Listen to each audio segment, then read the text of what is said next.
So I owe my colleagues, Polo Sandoval and Manu Raju, a big thank you. Gentlemen, thank you. If you watched last Sunday morning, 6 to 8 a.m., I typically also anchor that show, but on Sunday, you saw them holding it down for me.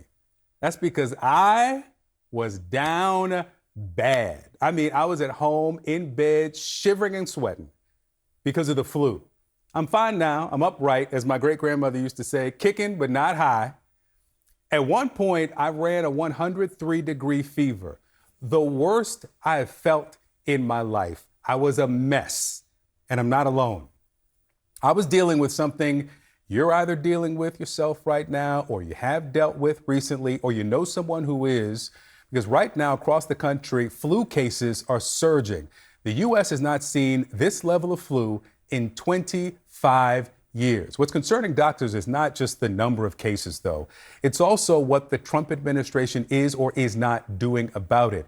Just this week, the U.S. Department of Health and Human Services scaled back the number of vaccines broadly recommended for children.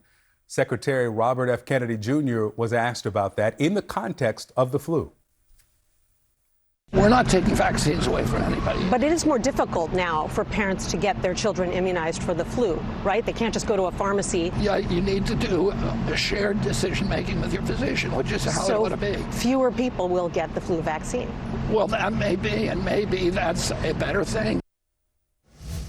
Dr. Christy Purnell is with us. She's a public health physician and director of the NAACP Center for Health Equity. Good morning to you.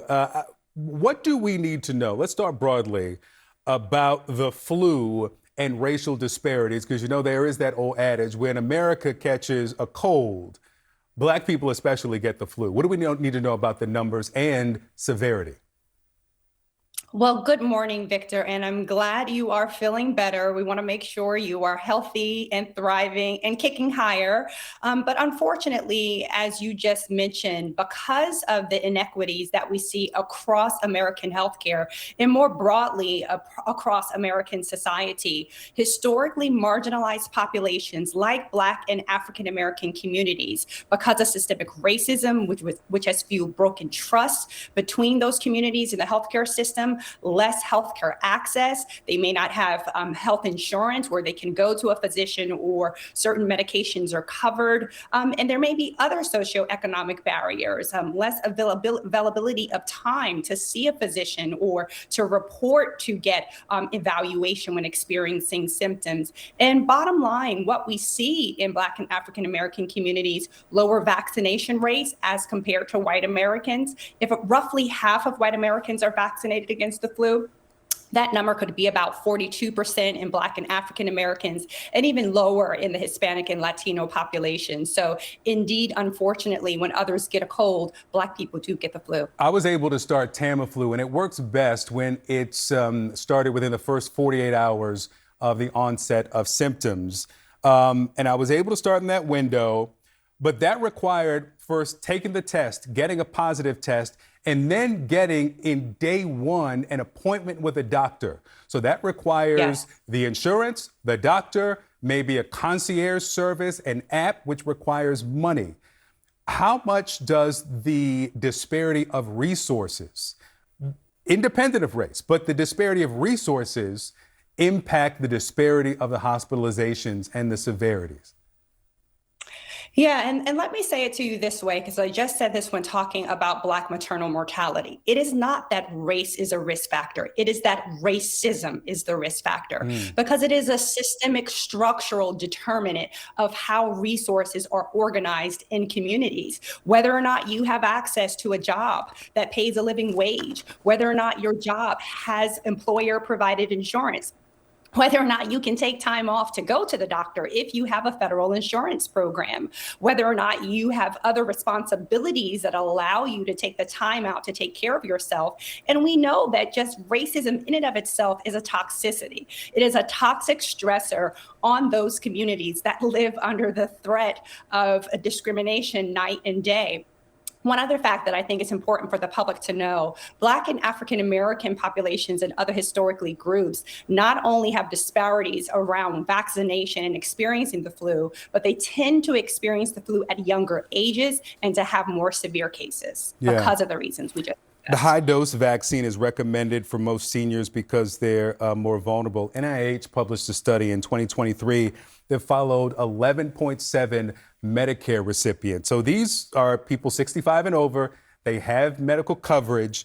Even when Black seniors with coverage went to get the shot, they were less likely to receive it compared to white beneficiaries in almost every state. So this is not just about access. It's about once you get to your medical professional, how you are treated.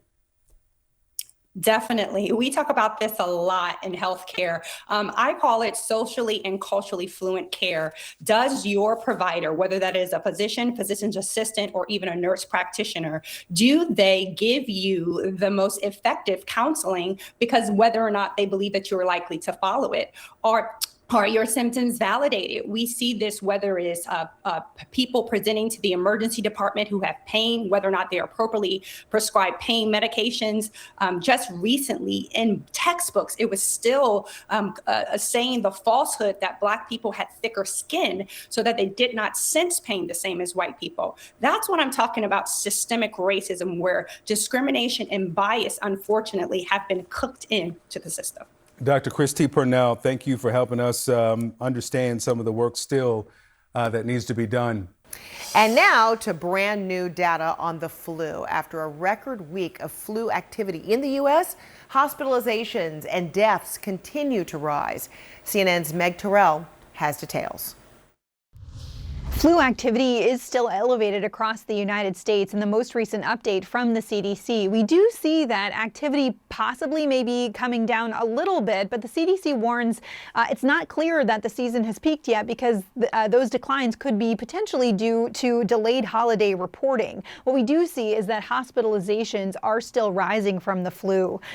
44 jurisdictions are currently reporting high or very high levels of flu activity, with 5 reporting moderate levels of flu activity. The CDC has said that this is a moderately severe flu season. Of course, we know that there is a lot of additional activity because there is a new strain of the flu known as subclade K that's been identified, and it arose in the United States after the flu vaccine had already been designed. So there was a bit of a mismatch between the flu vaccine and that strain. However, experts point out, and some data have shown, that the flu vaccine still does provide protection against the flu, particularly against severe disease. And so experts are still recommending that folks who haven't been vaccinated can still benefit from getting a flu shot. The CDC estimates that so far this season there have been 15 million illnesses with the flu, 180,000 hospitalizations, and 7,400 deaths.